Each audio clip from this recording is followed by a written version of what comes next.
लोकसभा चुनाव के छठे राउंड की वोटिंग 25 मई को होनी है। इस राउंड में 8 राज्यों की कुल 58 सीटों पर वोटिंग होनी है। सिर्फ यूपी की बात करें तो यहाँ 14 सीटों पर वोटिंग होगी।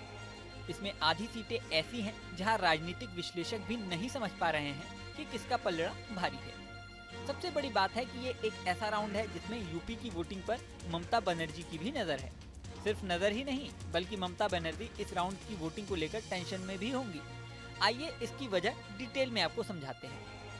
उत्तर प्रदेश में जिन 14 सीटों पर 25 तारीख को वोटिंग होनी है उन्हीं में से एक है भदोही लोकसभा सीट। भदोही लोकसभा सीट ऐसी सीट है जहां मुकाबला बीजेपी वर्सेस कांग्रेस नहीं है, बीजेपी वर्सेस सपा भी नहीं है, बल्कि बीजेपी वर्सेस टीएमसी है।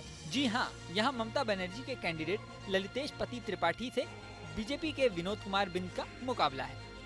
भदोही लोकसभा सीट पर पिछले चुनाव में बीजेपी ने रमेश चंद्र बिंद को उतारा था और उनकी जीत हुई थी। इस बार बीजेपी ने रमेश चंद्र बिंद की जगह विनोद कुमार बिंद को मैदान में उतारा है। यूपी में INDIA गठबंधन के तहत कांग्रेस और सपा एक साथ चुनाव लड़ रही हैं। भदोही सीट सपा के हिस्से में आई थी, लेकिन भदोही सीट से टीएमसी ने ललितेश पति त्रिपाठी को उतार दिया। सपा ने भी ललितेश त्रिपाठी का समर्थन किया है। यहाँ तक कि हाल ही में अखिलेश यादव भी यहाँ चुनाव प्रचार के लिए पहुंचे थे और टीएमसी का झंडा उठाए हुए दिखाई दिए थे। आपके बीच में टीएमसी और इंडिया गठबंधन के प्रत्याशी ललितेश पति त्रिपाठी जी हैं और उनका चुनाव चिन्ह तो भूलते तो नहीं हो। चुनाव चिन्ह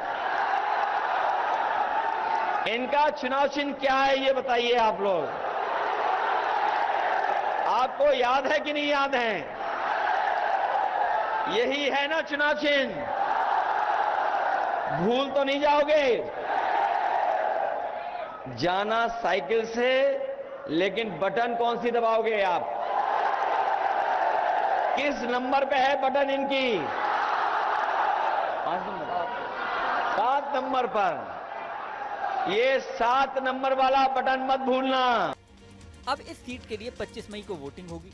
ललितेश त्रिपाठी उत्तर प्रदेश के ही पूर्व सीएम कमलापति त्रिपाठी के वंशज हैं।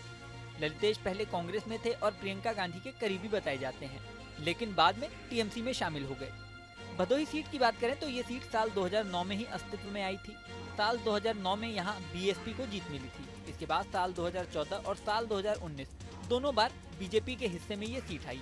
वहीं यूपी की अन्य सीटों की बात करें तो छठे राउंड में सुल्तानपुर, प्रतापगढ़, इलाहाबाद, फूलपुर, अंबेडकर नगर, श्रावस्ती, डुमरियागंज, बस्ती, संत कबीर नगर, लालगंज, जौनपुर, मछली शहर और आजमगढ़ में भी वोटिंग होनी है। बड़े कैंडिडेट्स की बात करें तो इन सीटों पर मेनका गांधी, जगदम्बिका पाल, दिनेश लाल यादव निरहुआ, कृपा शंकर सिंह की प्रतिष्ठा दांव पर लगी हुई है। इसी के साथ राजा भैया और धनंजय सिंह की हनक और रुतबे का भी टेस्ट इसी राउंड में होगा। इस राउंड में जौनपुर और मछली शहर में वोटिंग होगी, जो mafia turn politician Dhananjay Singh का इलाका माना जाता है। धनंजय सिंह की राजपूत वोटों में पैठ है ही, दूसरी जातियों के वोट भी उन्हें मिलते हैं। धनंजय सिंह बीजेपी के साथ हैं। ऐसे में जौनपुर और मछली शहर में अगर बीजेपी हारती है तो यही कहा जाएगा कि उनका जादू नहीं चला। जौनपुर सीट पर बीजेपी ने पूर्व मंत्री कृपा शंकर सिंह को उम्मीदवार बनाया है, जबकि समाजवादी पार्टी ने पूर्व मंत्री बाबू सिंह कुशवाहा को मैदान में उतारा है। मछली शहर से बीजेपी ने मौजूदा सांसद बीपी सरोज को फिर से टिकट दिया है। सपा ने 3 बार सांसद रहे तूफानी सरोज की 26 साल की बेटी प्रिया सरोज को मैदान में उतारा है। जाहिर है इस बार बीजेपी के लिए यहाँ चुनाव आसान नहीं होगा। इसके अलावा कुंडा विधायक और जनसत्ता दल के अध्यक्ष रघुराज प्रताप सिंह उर्फ राजा भैया ने ऐलान किया है कि वो किसी भी पार्टी का समर्थन नहीं करेंगे। पर जिस तरह से उन्होंने उत्तर प्रदेश में एंटी इनकम्बेंसी की बात की और जिस तरह केंद्रीय मंत्री अनुप्रिया पटेल ने बयानबाजी की, उससे तो यही लग रहा है कि बीजेपी के खिलाफ वो बैटिंग कर रहे हैं। राजा भैया का कम से कम 4 सीटों प्रतापगढ़, श्रावस्ती, भदोही और इलाहाबाद में प्रभाव है। इन सीटों पर उनके एक इशारे पर कई हजार वोट प्रभावित हो जाते हैं। इसके अलावा अखिलेश के पीडीएफ फॉर्मूले की अग्नि परीक्षा भी इसी चरण में होगी, क्योंकि इस फेज में हर सीट पर पिछड़ी जातियों के वोट काफी प्रभावी हैं। कई ऐसी सीट हैं जहां अल्पसंख्यक, यादव और अन्य पिछड़ी जातियों का वोट बड़ा हिस्सा है। अब चुनाव में क्या होगा ये तो समय बताएगा। इस वीडियो में फिलहाल इतना ही। बने रहिए न्यूज नेशन के डिजिटल प्लेटफॉर्म पर।